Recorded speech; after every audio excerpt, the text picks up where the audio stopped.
Pak, PP Kripto kelanjutannya gimana ya Pak? Ya, dengan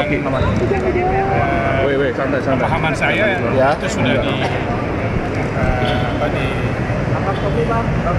diterbitkan, sehingga tahap berikutnya tentu kita persiapan untuk transisi dari Bapepti ke bawah Kemendak pada OJK.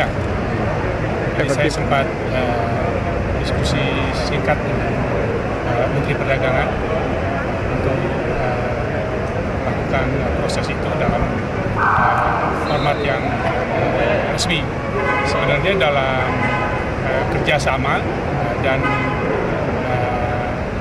sinergi selama ini, walaupun belum ada PP itu, proses untuk transisi itu sudah dibahas dan dipersiapkan. Tantangannya apa Tapi Pak? dengan adanya PP itu, maka secara resmi tadi sudah memiliki landasan hukumnya. Sejauh ini kendala sama tantangan seperti apa sih Pak? Kalau kendala yang prinsip saya rasa tidak ada ya. Ini lebih karena proses pemindahan saja dari penanggung-jawaban otoritas pengawasnya dari Bapepti kepada OJK. Tapi kalau hal-hal yang prinsip saya rasa tidak ada. Kalau nanti kesiapan OJK dalam melakukan pengawasan pengaturan aset kripto seperti apa Pak? Ya, Kan harus mulai dari Bapepti. terkait dengan kesiapan dari OJK sendiri, peraturan OJK terkait dengan pengawasan pengelolaan itu sudah terbit, dan itu sepenuhnya juga dilaksanakan dengan berbekal dari prinsip-prinsip dan pelaksanaan pengaturan pengawasan yang ada di Bapepti selama ini. Jadi yang saya sampaikan tadi, bahwa sudah ada diskusi dan proses kerjasama untuk persiapan transisi itu. Jadi dalam hal itu sebenarnya kita mengharapkan proses transisinya akan berjalan mulus, seamless istilahnya, sehingga tidak menimbulkan hal-hal yang kurang baik, tidak pasti ya. Saya rasa tentu kita mengantisipasi semua hal, tapi kami tidak mengharapkan dengan kesiapan yang sudah ada ini hal-hal demikian akan terjadi. Soal rencana penerapan asuransi kendaraan bermotor gimana Pak? Nah, itu kami juga sedang menunggu lebih lanjut arahan dan keputusan dari pemerintah yang kami lakukan dalam itu pengaturan dan kebijakan oleh pemerintah sendiri. Progresnya saat ini gimana Pak? Untuk PP-nya kan tadi Saya belum ada info. Tanggal 10 jadi Pak. Kalau target transaksi kriptonya tahun 2025? Oh, ada target. Saya rasa kita targetnya untuk pengelolaan dan proses transisi yang mulus dulu. Pak, tadi peningkatan kualitas IPO derivatif, peningkatan kualitas IPO Pak. Tentang keuangan itu udah masuk ke kurikulum sekolah. Nah, kita sedang berupaya. Jadi kita sudah sering kerjasama dengan Kementerian Pendidikan, sudah sering. Tetapi harapan kita masuk ke dalam kurikulum. Jadi masuk ke dalam kurikulum sekolah. Kalau bisa mulai dari SD, pengenalan uang, pengelolaan keuangan, dari SMP, SMA, kuliah juga jangan cuma yang fakultas ekonomi bisnis, karena mereka pasti udah ngerti. Tapi dari semua fakultas gitu. Jadi kami menyambut baik. Harapannya nanti kita sudah minta waktu untuk audiensi dengan Pak Pratikno, kan beliau membawakan itu ya sebagai Menteri Koordinator, nanti juga dengan Menteri Pendidikan. Kita harapannya untuk bisa masuk kurikulum, doain ya. Kenapa betul itu?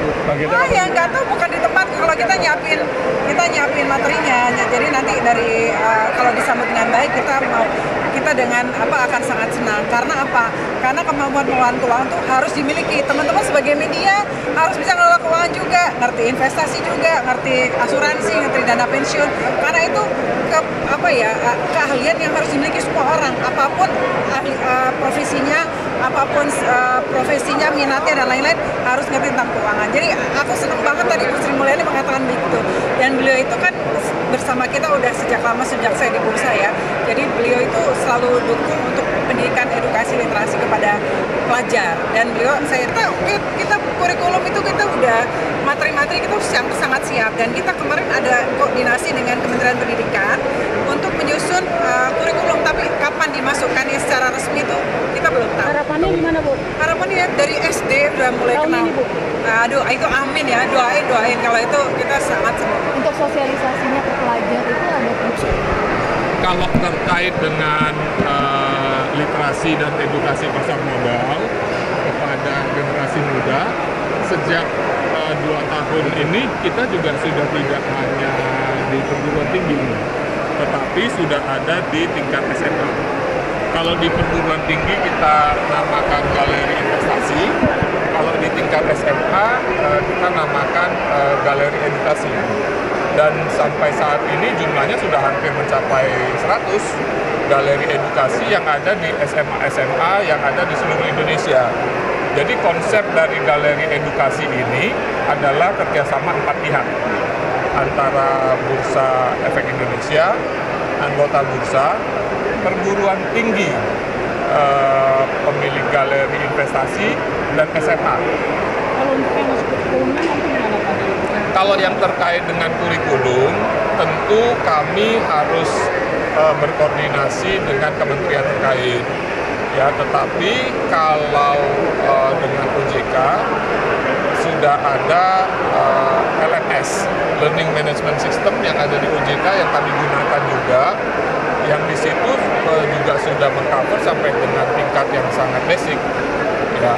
Dan kalau teman-teman ingat di awal-awal setelah pandemi, dalam murid-murid TK inilah yang nanti akan menjadi investor pasar modal kita. Artinya apa? Artinya literasi terkait pasar modal memang harus dimulai sejak saat dini. Ya, artinya masyarakat Indonesia memang sudah harus shifting dari saving society menjadi investing society. Sejak sangat muda, mereka paham dulu konsepnya. Ya, sejak SD, sejak SMP, SMA, kelas-kelas awal, mereka paham tentang konsep berinvestasi di pasar modal. SMA kelas 3 atau kelas 12 sampai dengan mahasiswa, mereka sudah bisa masuk dalam program inklusi.